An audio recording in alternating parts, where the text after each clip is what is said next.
lumampas. So, yan, magtatanim ako ng luya dito sa baba.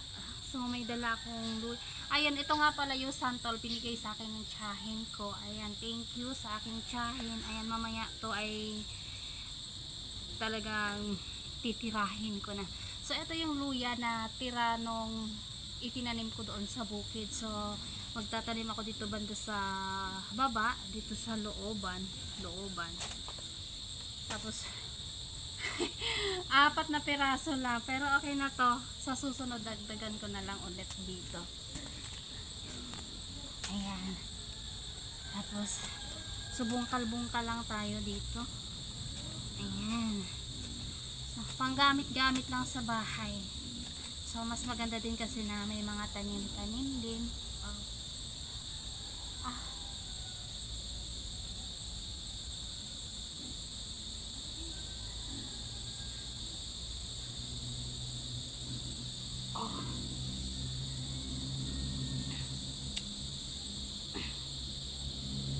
So, ayan, magpapatuloy tayo sa aking ginagawa dito sa baba.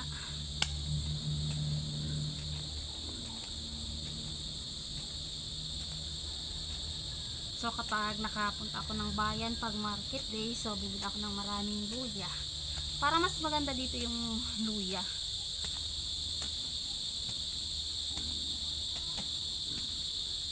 Ayan.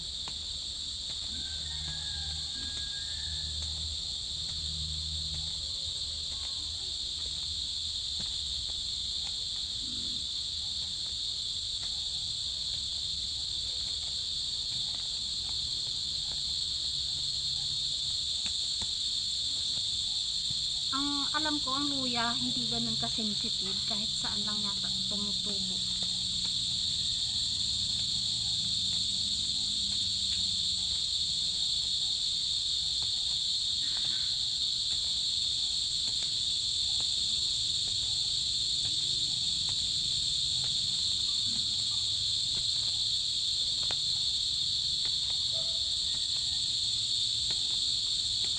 So yan, okay na siguro to.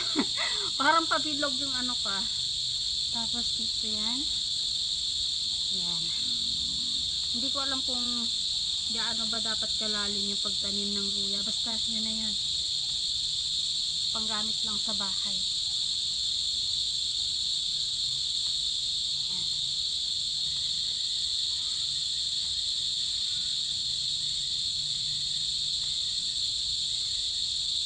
Ayan o, ito nga pala ay may tubo na. Ayan o, may tumutubo na.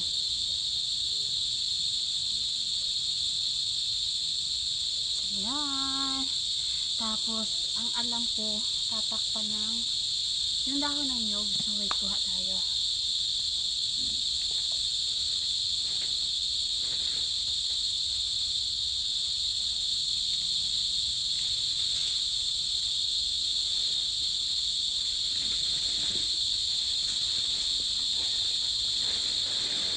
Ito. May nakuha na akong dahon ng nyog. Tapos, takpan. So, ganun daw yun. Tinatakpan ng dahon ng nyog. Ayan.